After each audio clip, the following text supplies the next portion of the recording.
Assalomu alaykum do'stlar. Bugungi videomizda brokerlar haqida gaplashamiz. 2026-yilda qaysi brokerlar ishonchli? Ular qanday qulayliklar taklif qiladi va umuman olganda brokerlarning ichki tizimi qanday ishlaydi? Bugun shu savollarga javob topishga harakat qilamiz. Brokerlarning ichki siyosati, ular qaysi model asosida faoliyat ko'rsatish haqida ham ma'lumot berishga harakat qilaman. Hozirgi kunda ko'pchilik treyderlar faqat grafiklarni, texnik analizlarni o'rganib, lekin ular pul kiritib savdo qilayotgan brokerlar haqida ko'p hollarda yetarli ma'lumotga ega bo'lmasdan turib savdo qilishadi. Va natijada broker qanday ishlashi, ularning savdolari qayerga ketishi yoki broker ular bilan qanday tizimda ishlash haqida tushunchaga ega bo'lmasdan turib savdo qilishadi. Shu sababli pullarini yo'qotib qo'yayotgan treyderlar ham afsuski oramizda yo'q emas. Bugungi mavzuda Forex va CFD brokerlarda savdo qiladigan har bir odam bilishi kerak bo'lgan ma'lumotlarni ko'rib chiqamiz. Forex so'zini hamma bilsa kerak. Forex bu foreign exchange, ya'ni global moliyaviy bozor. Ko'proq dunyo valyutalari ayirboslanadigan bozor. CFD esa bu contract for difference, ya'ni aktivni o'zini sotib olmasdan turib, faqat uning narxidagi o'zgarishdan foyda yoki zarar qilinadigan savdo turi. Brokerlarda odatda CFD orqali quyidagilar savdo qilinadi: valyutalar, oltin va kumush, neft, indekslar, kriptovalyutalar, kompaniya aksiyalari. Xulosa qilib aytganda, Forex bu global moliyaviy bozor. Ko'proq dunyo valyutalari ayirboslanadigan bozor.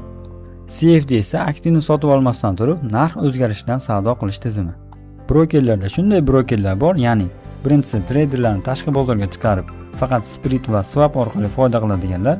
Ikkinchisi treyderga faqat narxlarni ko'rsatib, savdo ishlarini brokerlik platformasida qoldiradiganlar. Bugun sizlarga shular haqida ma'lumot berishga harakat qilaman. Bugun sizlarga quyidagi narsalar haqida ham ma'lumot berishga harakat qilaman. Brokerlardagi A-book va B-book, gibrid brokerlar. Brokerlar pulni qayerdan topadi? O'zbekistondagi eng ko'p ishlatiladigan brokerlar qaysi? Shular haqida ma'lumot berishga harakat qilaman.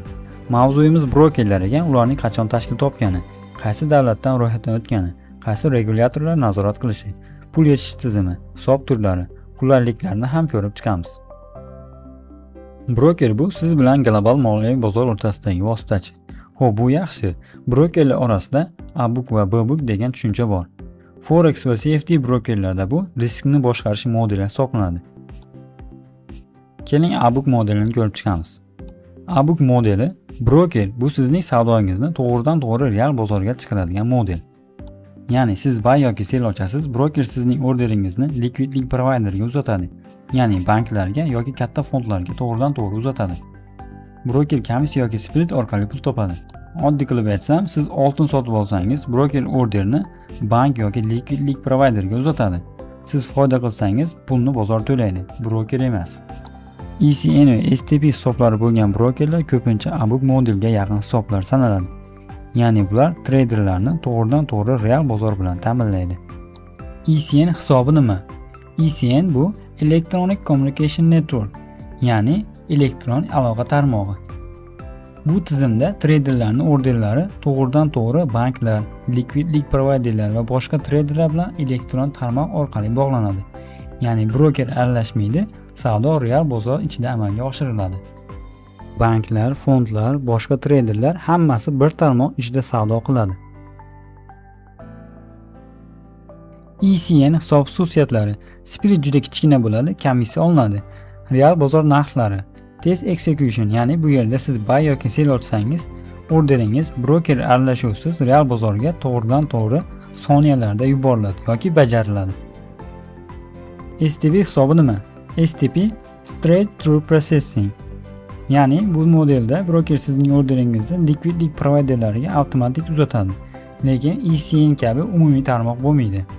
Ya'ni broker banklardan narx oladi, eng yaxshi narxni tanlaydi, sizning orderingizni o'sha joyga yuboradi. STP hisob xususiyatlari: split ECN ga qaraganda biroz katta bo'ladi, ko'pincha alohida komissiya bo'lmaydi. Bu yerda ham tez execution bor. Endi brokerlar ichidagi B-book broker haqida gaplashamiz. B-book brokeri sizning orderlaringizni real bozorga chiqarmaydi. Ya'ni siz order ochsangiz, broker orderingizni o'z ichida qoldiradi. Broker sizga real bozor narxlarini beradi va o'sha joyda savdo qilasiz. Lekin qarshi tomonda brokerning o'zi ham turishi mumkin. Shuning uchun siz foyda qilsangiz broker zarar ko'radi, siz zarar qilsangiz broker foyda qiladi. Odatda yangi treyderlar va kichkina lotlar bilan savdo qiladiganlar B-book ichida qoladi. Ko'p holatda brokerlar ikkalasini ham ishlatadi. Forex brokerlari gibrid model ishlatadi, ya'ni tajribali treyderlar A-book, yangi treyderlar B-book. Sababi statistika bo'yicha forex treyderlarning 80-90% pul yo'qotadi. Brokerlar shuni biladi, shuning uchun yangi treyderlar ko'pincha B-book ichida qoladi.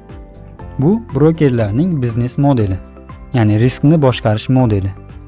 Ko'pchilik brokerlar gibrid modelini ham ishlatadi.